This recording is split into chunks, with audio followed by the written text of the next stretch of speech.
force and pressure. We do many jobs in our daily life like lifting things, moving things from one place to another and cutting objects. To do these jobs, we have to put some effort. While swimming, you push the water behind with your hand using some effort.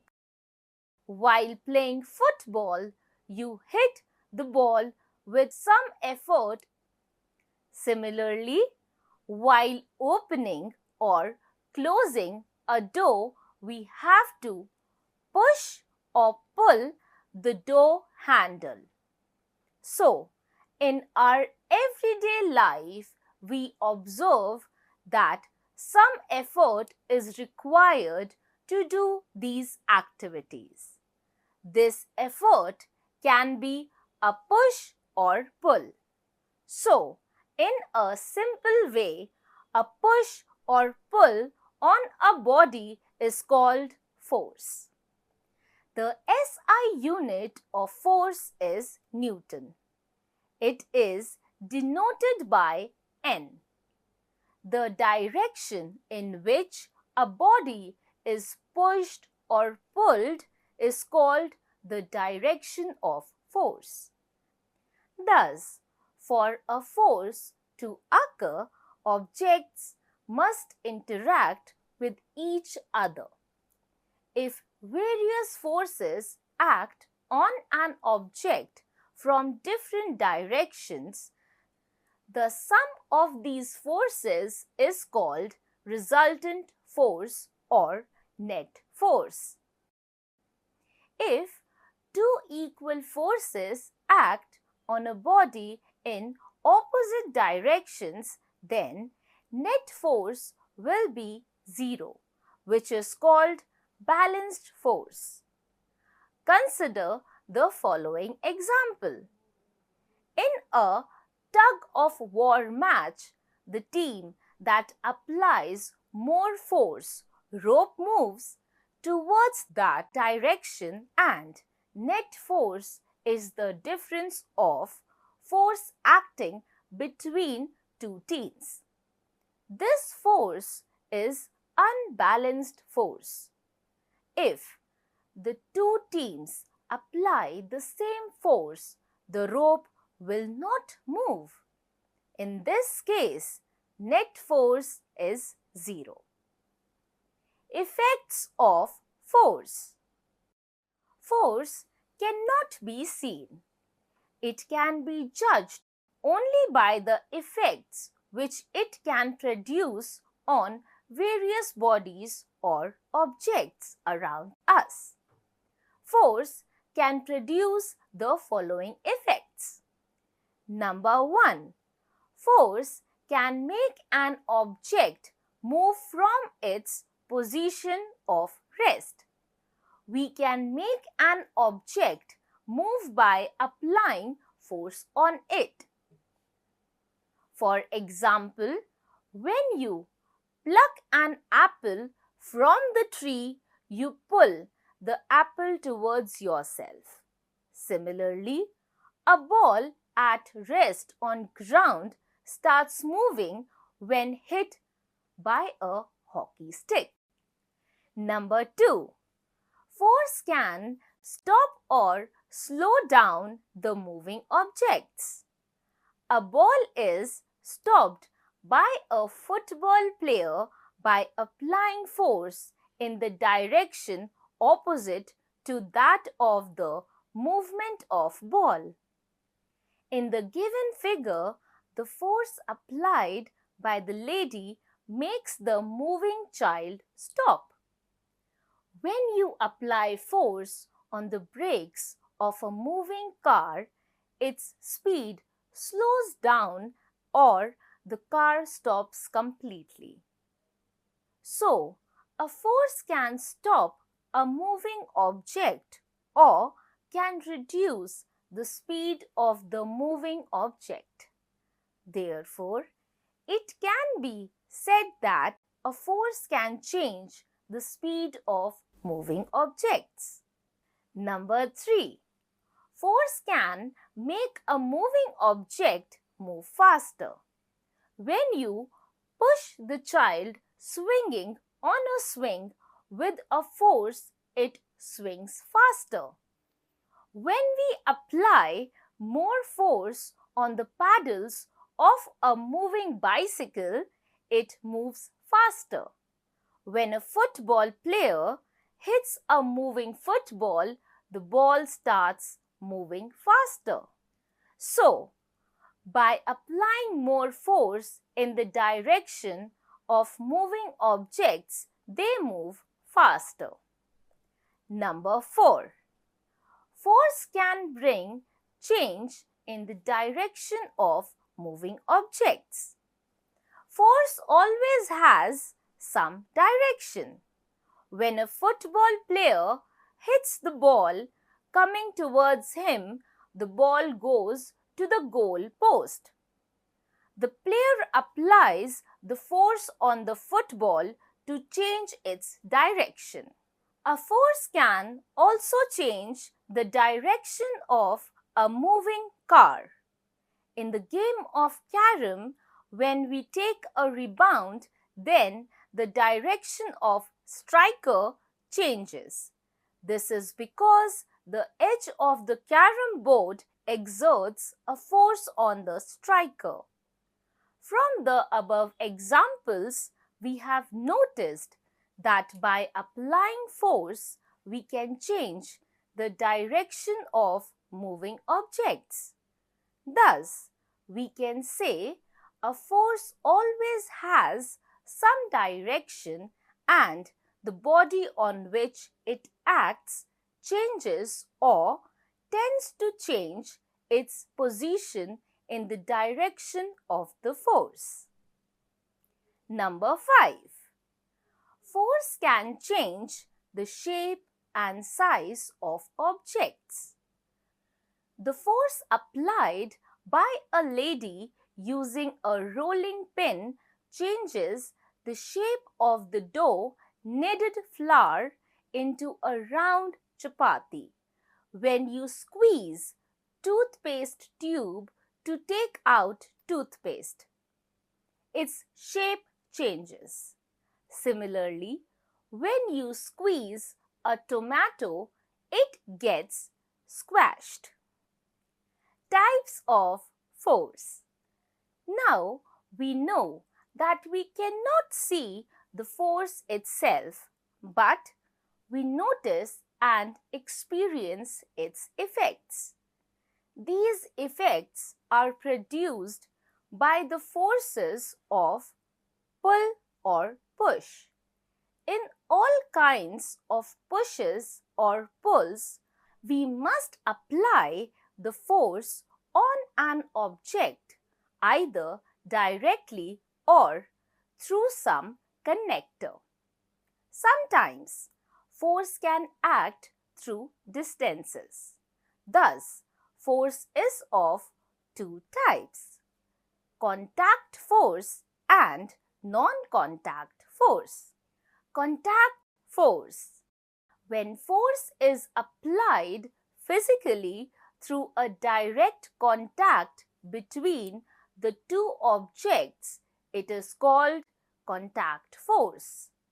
Cycling, pushing and pulling the drawer of a table, lifting weights, etc.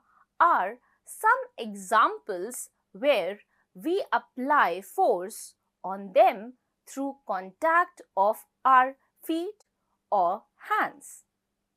Contact force is of three types which are mentioned below. Contact force, muscular force, frictional force, elastic force. Muscular force. It is a contact force. The force applied by the muscles of the body is called muscular force. For example, while lifting the school bag, You apply force using the muscles of your arm, and you can feel the strain on your arm muscles as you lift the bag. When you let the bag go down, your muscles become relaxed. We need to apply such muscular forces all the time to push and pull things, to squeeze water out of wet clothes, etc. Animals, birds, and insects also apply muscular force to move around in so many different ways. Oxen use muscular force to pull a bullock cart. Similarly, a camel uses muscular force to carry people and loads across the desert. Frictional force. The force acting between two surfaces that are in contact and tending to oppose motion is called the frictional force. It is a contact force which slows down the moving objects. What happens when you roll a rubber ball along a surface? After a few seconds, the ball slows down and then stops. The rolling ball stops due to friction. The friction between the ball and the surface of the earth stops the movement of rolling ball. The surface of the earth applies force on the ball or on any other object in a direction opposite to the motion of object. Do different surfaces have the same friction? Friction also causes heat. When surfaces are rubbed together, heat is produced. Rub your hands together. How do you feel? Due to friction, the surface of objects wear away. The bottom of your shoes, the tire of a vehicle, the pebbles or stones near a beach become smooth due to wearing. It is caused by the friction between water and pebbles. Friction helps you in walking. When you walk, there is friction between your foot or the sole of your shoe and the ground surface. This prevents you from slipping. Friction helps you to write. When you write, there is friction between your pen and the paper on which you are writing. Try writing on a sheet of paper with an oily surface. Your pen will slip because oil reduces the friction. Friction between the two objects can be increased by making the surface rough. It can be decreased by making the surface smooth or by oiling the surface. Elastic force. When we stretch, twist or bend certain objects like a spring, rubber band or sponge, their shape and size change. On releasing the force, the objects return to their original shape and size. The force which acts on these objects is called elastic force. Some examples are twisting of wet clothes, pulling or stretching a spring from both the ends, and pressing a sponge. Non-contact force. Non-contact force is the force that is applied without a direct or physical contact between the objects. For example, a magnet attracts iron nails from a distance. Types of non-contact forces are given below. Non-contact forces: gravitational force, electrostatic force, magnetic force, nuclear force. Gravitational force: you must have observed that a ripe fruit falls off a tree and falls straight to the ground. A ball dropped by a child from a balcony falls to the ground. So, there must have some force which acts on these objects, due to which the objects fall towards the ground. This is the force of gravity. The force with which the earth attracts all objects towards itself is called gravitational force or force of gravity. All objects, when let go down, fall freely towards the ground. The earth's gravity stops objects from going up. When a ball is dropped from a height, its speed goes on increasing. The speed of a falling ball or any other falling object increases because the earth applies a pulling force on it, which is called the force of gravity. On the other hand, when a ball is thrown upwards, then its speed goes on decreasing as it moves upward.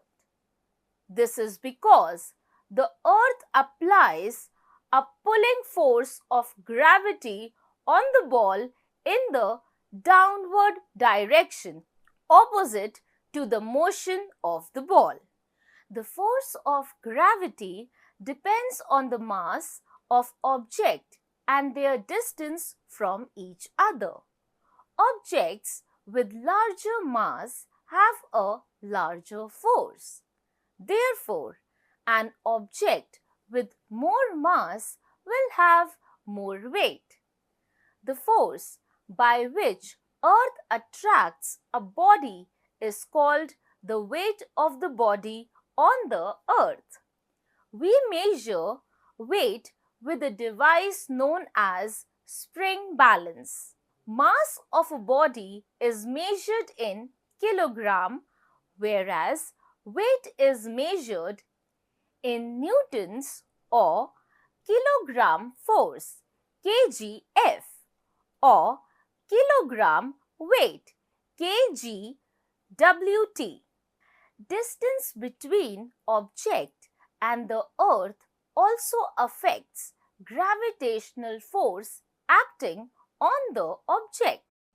Spacecraft moves beyond the earth's gravitational force, so beyond atmosphere, the gravitational force stops acting on it.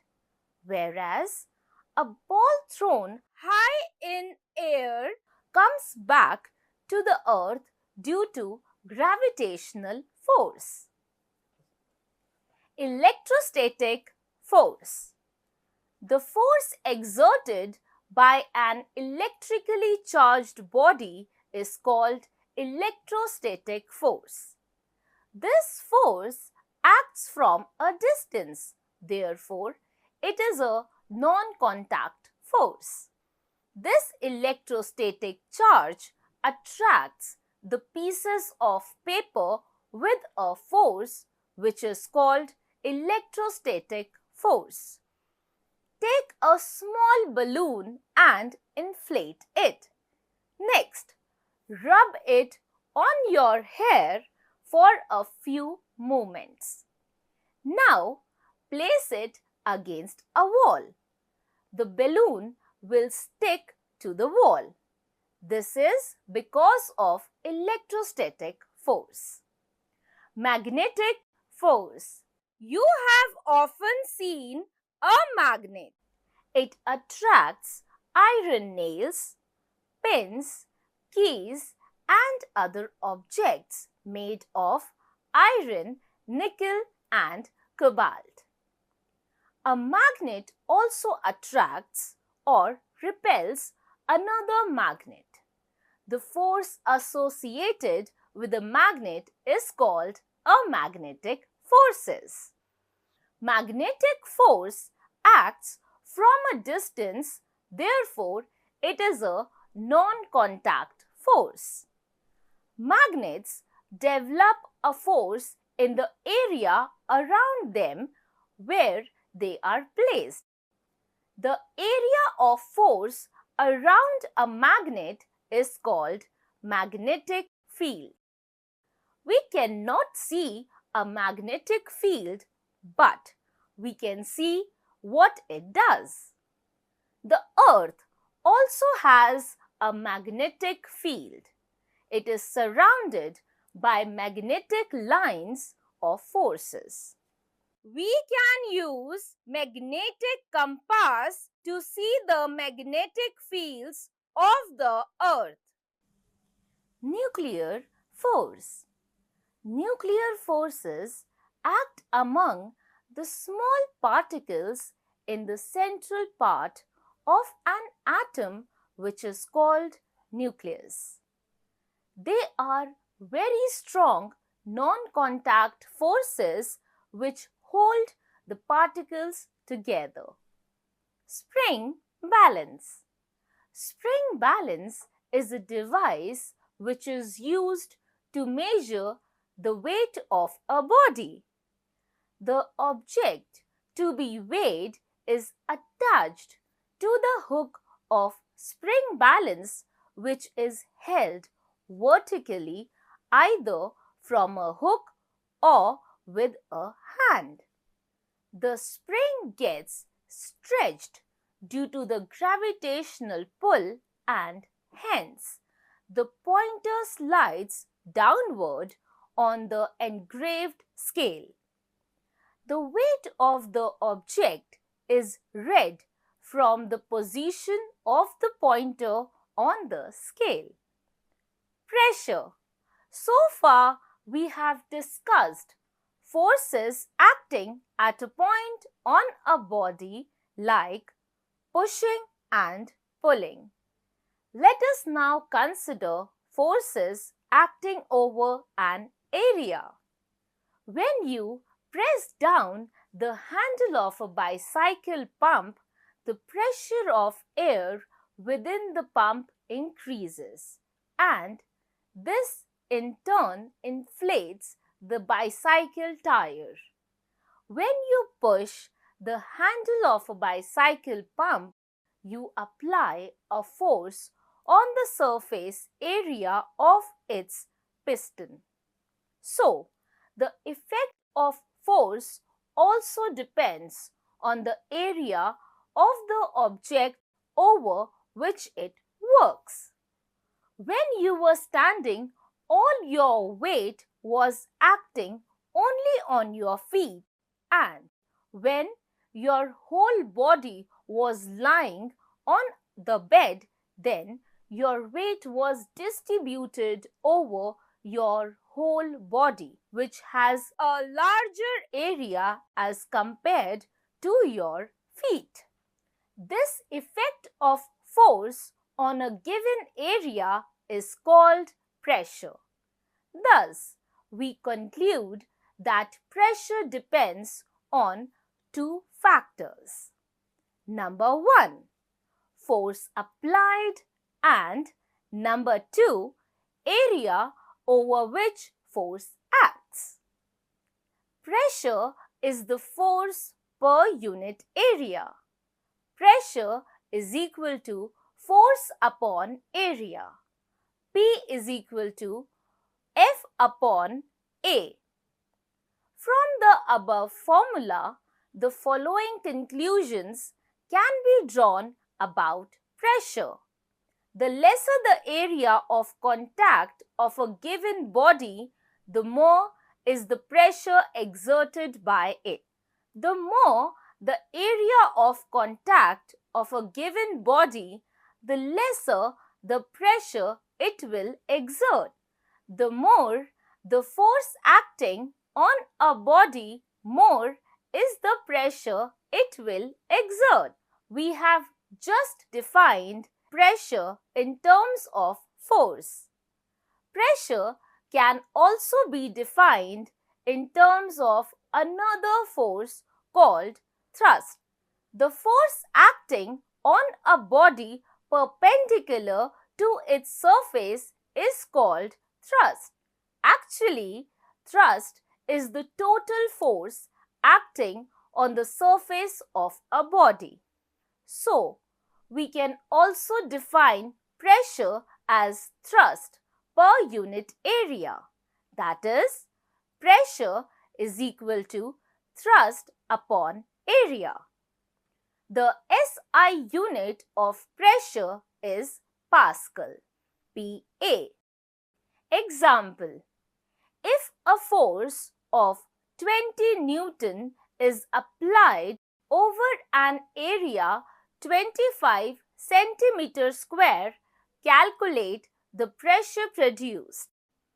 Solution: given force F is equal to 20 Newton, area A is equal to 25 centimeter square.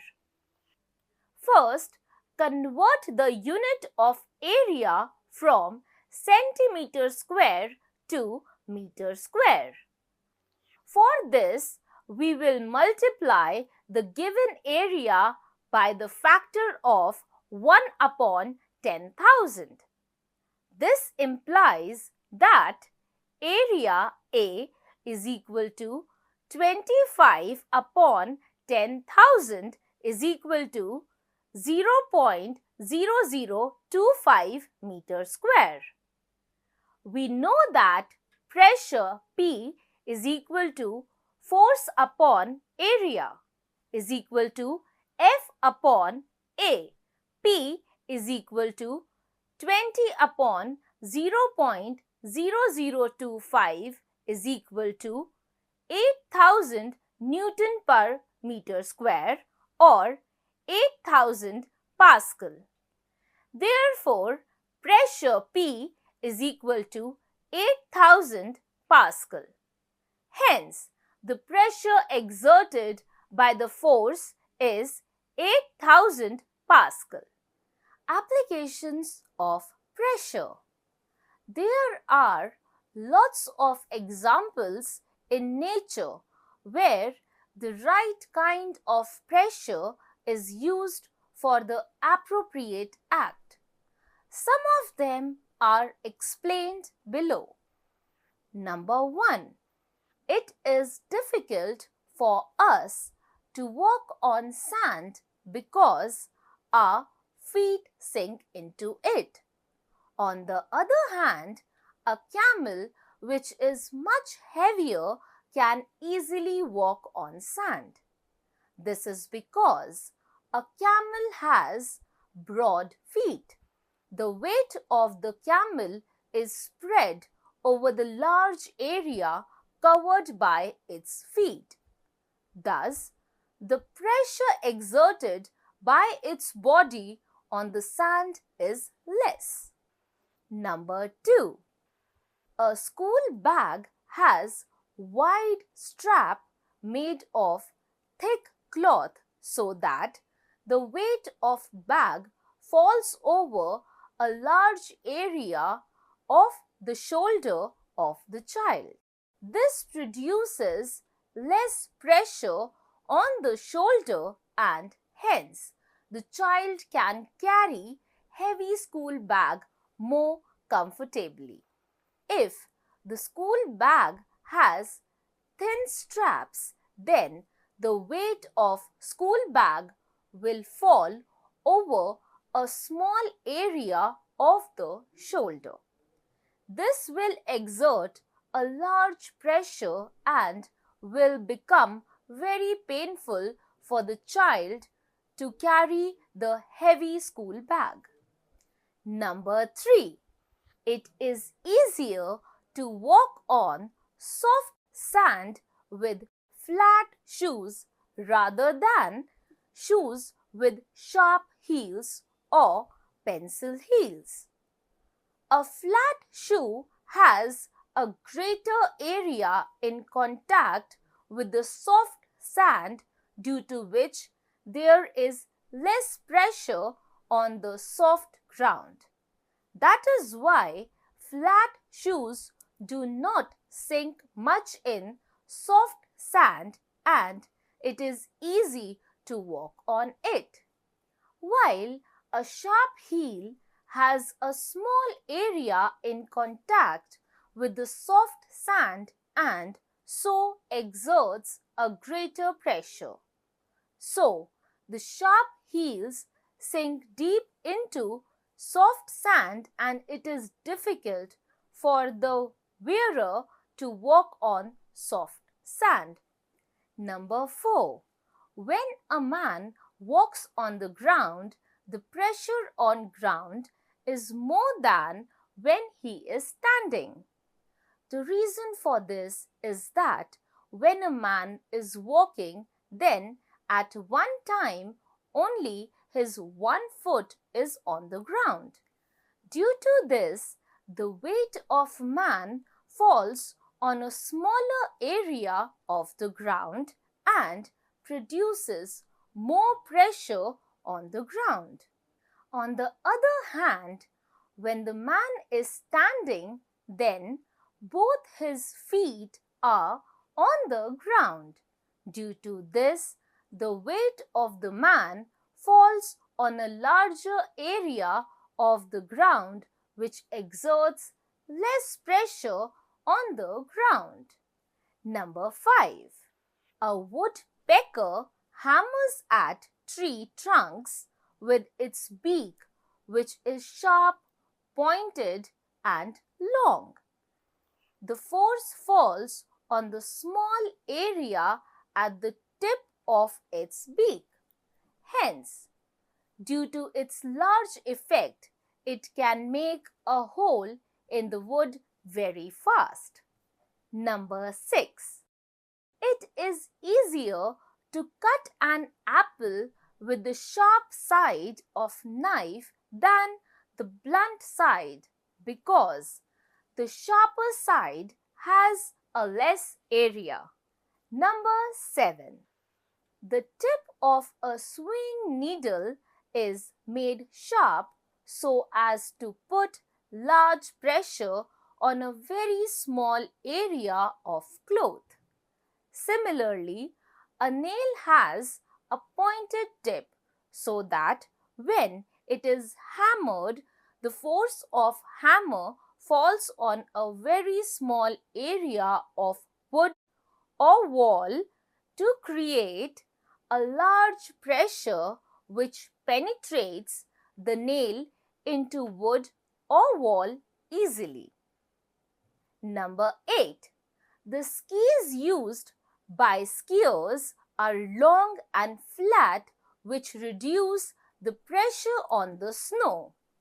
This makes the skiers to slide over the snow easily and their feet do not sink in the snowy ground.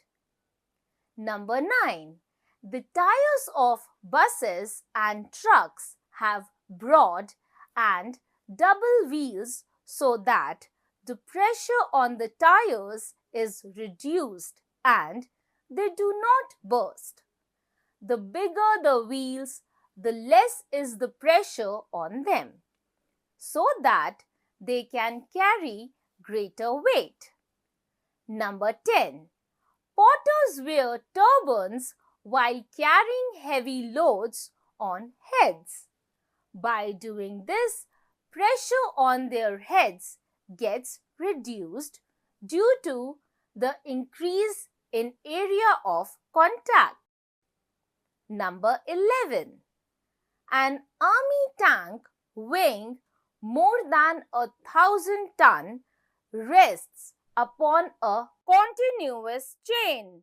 The chain is a wide steel belt provided over the wheels of the tank so that they exert less pressure on the ground and do not sink into it. Number 12. Wooden sleepers are kept below the railway lines so that there is less pressure of the train on the ground and railway lines may not sink into the ground. Number 13. The foundation of high-rise buildings is kept very wide so that the weight of the building produces less pressure on ground and the building may not sink into the ground. Pressure exerted by liquids. All liquids and gases, together called fluids, can apply pressure. Let us first study the pressure exerted by a liquid. Unlike solids, liquids do not have a definite shape. They take the shape of containing vessel. Unlike solids, the pressure in the liquids is not the force per unit area, which depends upon the depth, height of its column and the density of the liquid. Solids exert pressure on a surface due to their weight. Fluids also have weight, so they also exert pressure on the base and walls of the container in which they are enclosed. What happens when you fill a balloon with water? The walls of the balloon bulge outwards due to the pressure of the water inside. If you keep on filling water in the balloon, what do you think will happen? The balloon will burst because the pressure on the walls of the balloon will increase beyond what its walls can withstand. The pressure at a depth in a liquid depends upon two factors. Number 1. The height of the liquid column. The greater the height, the greater the pressure. Number 2. The density of the liquid. The greater the density, the greater the pressure. You have seen that, like solids, liquids also exert pressure. But unlike solids, liquids exert pressure not only at the bottom but also on the sides of the vessel in which they are contained. A liquid exerts pressure in all directions, that is, downward, upward, and sideways. The pressure is the same in all directions at the same depth. Pressure increases with depth. Objects appear to be less heavy when submerged in water than they are in air. It is due to the fact that the water exerts an upward force on them. In fact, every liquid exerts an upward force on the objects immersed in it. The tendency of a liquid to exert an upward force on an object placed in it is called buoyancy, and this upward force acting on an object immersed in a liquid is called buoyant force. In other words, the buoyant force is also known as upthrust. Measuring liquid pressure, the manometer. A manometer is a simple device used to measure liquid pressure. It has a U-shaped glass tube which is fixed to a wooden board having a scale. The tube is filled with colored water such that its limbs are half filled. One end of the tube is open. The other end is fixed to a rubber tube which in turn is connected to a thistle funnel. This improvised apparatus is called manometer. Take this apparatus and cover the mouth of thistle funnel with a tight, thin rubber sheath taken from a balloon.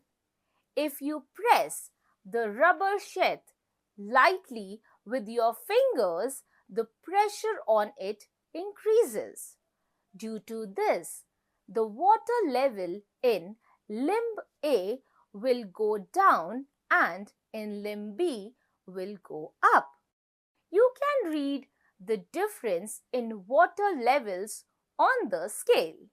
This is a measure of pressure exerted on the rubber sheath. Dip the funnel of a manometer in water taken in a beaker or a bucket to a depth of 10 centimeter. You will see that level of water in limb A of tube falls down and in limb B it rises up. Note the difference in water levels at limb A and B. This difference gives the pressure of liquid at that depth.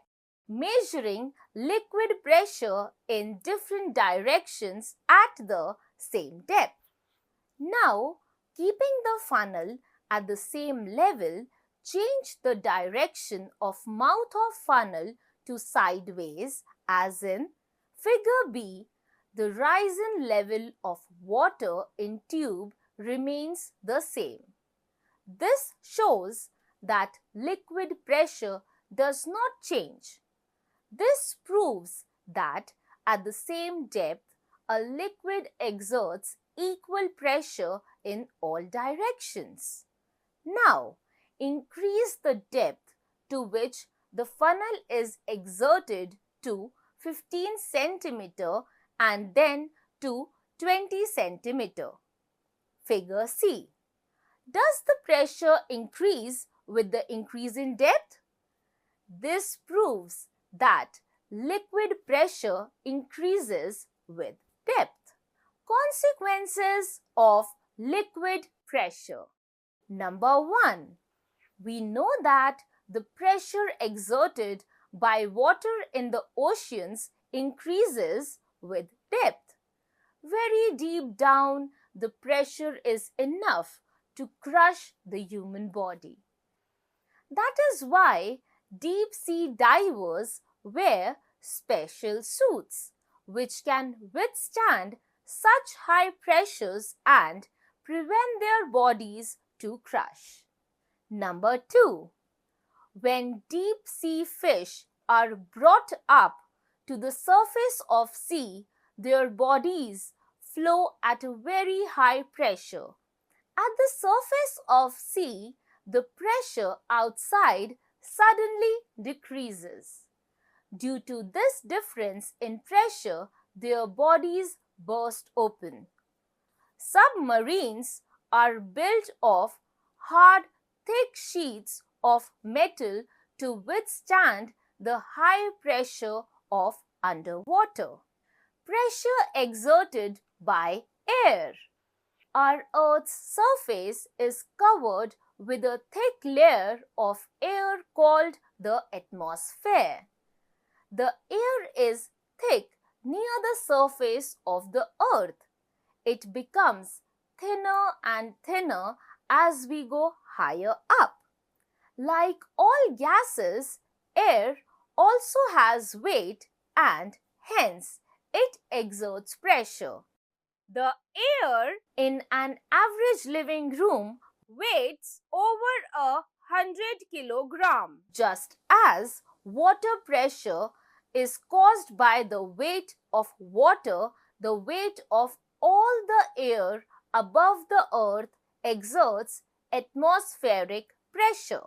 The force exerted by the atmosphere on unit area is called atmospheric pressure. What happens when you fill the air in a balloon? The balloon inflates due to the pressure of the air inside it. If you fill too much air in the balloon, what will happen?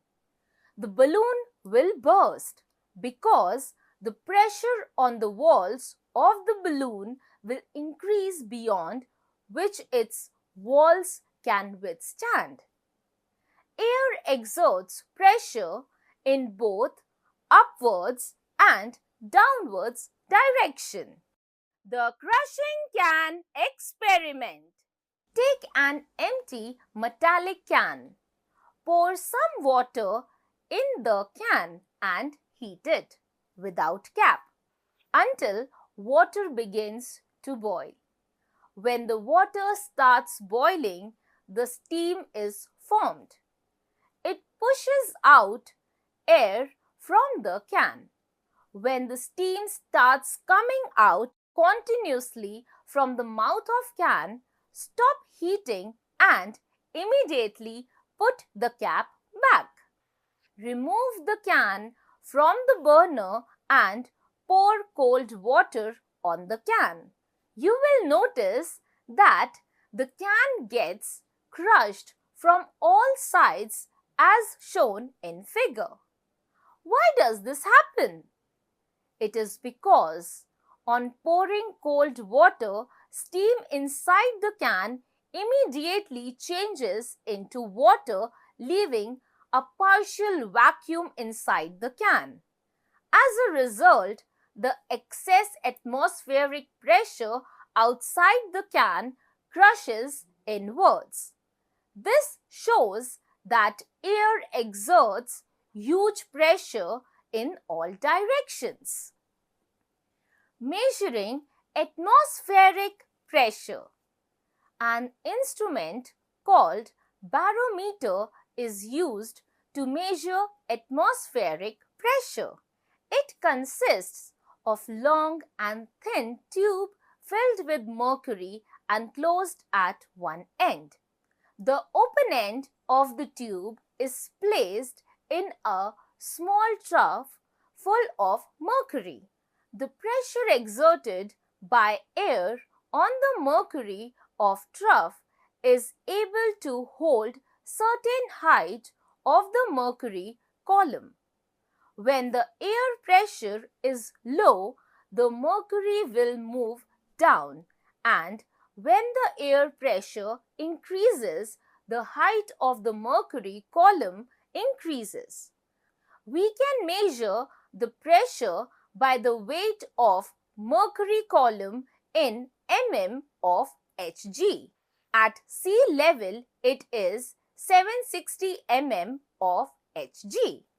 Note, at sea level, the atmospheric pressure is 760 mm of Hg and is taken to be equal to 1 atmospheric pressure, that is 760 mm of Hg is equal to atmospheric pressure at sea level. Applications of air pressure in daily life. Number 1. Filling medicine in a dropper and ink in a fountain pen. When we dip a medicine dropper into some liquid medicine and press the rubber bulb, we see the bubbles of air escape. Now, when we release the bulb, the medicine fills inside the tube. It is because when the bulb is pressed, the air inside the tube is forced out. When the bulb is released, the pressure inside the tube becomes less, but pressure of air outside is more. So, the larger pressure of air outside pushes the medicine into the glass tube of dropper. The same process occurs when we fill ink in fountain pen. Number 2. Filling medicines in syringe. Doctors use syringe for injections. The medicine in the syringe is also filled due to air pressure. When we push the piston of the syringe inside, air is pushed out through the narrow hole in the needle. When we put the needle in the liquid medicine and pull the handle outside, air pressure pushes the medicine into the syringe. Number 3. Air pressure helps in drinking juice with a straw. We drink cold drinks or juice with the help of a straw. This is also due to air pressure. When you suck on a straw, you swallow some of the air from the straw. This makes the pressure of air inside the straw less than the pressure of the air outside. So, the outside air pushes the cold drink into the straw. Number 4. Air pressure helps in making a fountain. We can set up a fountain by making use of air pressure. Let us take a big bottle, fit it with a stopper and make 2 holes on the stopper. Put a straight and a long glass tube in one hole. The upper end of the tube should have narrow mouth. Put a bent glass tube in the second hole. Now put some water in the bottle. The end of the straight tube should dip in the water and that of bent tube should remain outside the water. Put the stopper and make it airtight. Now blow air through bent tube. When we blow air through bent tube, the pressure inside the bottle increases. This pushes the water to rise through the second tube. It comes out in the form of a fountain. Number 5. Air pressure forces liquids through a siphon. Siphon is used to draw liquids from big vessels. It is a tube of glass, metal or rubber. The tube consists of one shorter arm and one longer arm. The shorter arm of the tube is put into the liquid in the big vessel. The longer arm is put into the empty container. Air is sucked from the longer arm. The pressure inside the tube decreases and liquid rises in the tube from shorter end and starts coming out. The liquid is collected in the other vessel at a lower level. It continues to flow until the level in the 2 vessels become equal or complete liquid is drawn out. Number 6. Air pressure can push things. Air exerts pressure and push things. The sailboat moves because of air pressure. Windmill and flying kites are also common examples of things moving with the help of air pressure. Variation of atmospheric pressure. Number 1. The atmospheric pressure changes from place to place and time to time. This is due to changes in temperature and the quantity of water vapor in the air. The density of moist air is less than that of dry air. The density also decreases with an increase in temperature. Hence, the atmospheric pressure also decreases. Number 2. The atmospheric pressure at a place is due to the weight of the air column above it. Therefore, the pressure will decrease as we go higher above the sea level. Thus, the atmospheric pressure decreases with increasing altitude. Consequences of atmospheric pressure. Number 1. Our body and atmospheric pressure. Our body and the bodies of other organisms are made up of cells which have fluids that exerts pressure from within. The air and other fluids inside our bodies exert an outward pressure equal to atmospheric pressure. Hence, we always remain under balanced position. That is, net pressure on our body is zero under normal conditions. The atmospheric pressure reduces as we go at higher altitude. Since the air becomes less dense, the air pressure at the height at which a jet plane flies is very low. At such heights, the pressure exerted by the blood in our body is much higher than the outside pressure. This can cause blood vessels to burst, which can lead to problems like bleeding from the nose. At that height, the amount of oxygen in the air is also not sufficient for us to breathe. That is why the inside pressure in an aeroplane is maintained at the normal ground level atmospheric pressure. Number 2. A fountain pen leaks at higher altitudes because the air pressure inside the ink tube of pen is higher than the air pressure outside. Number 3. When we breathe in, our ribs move outwards, our diaphragm moves down. The volume of the chest cavity increases and the air inside is spread over a larger space. This reduces the pressure inside.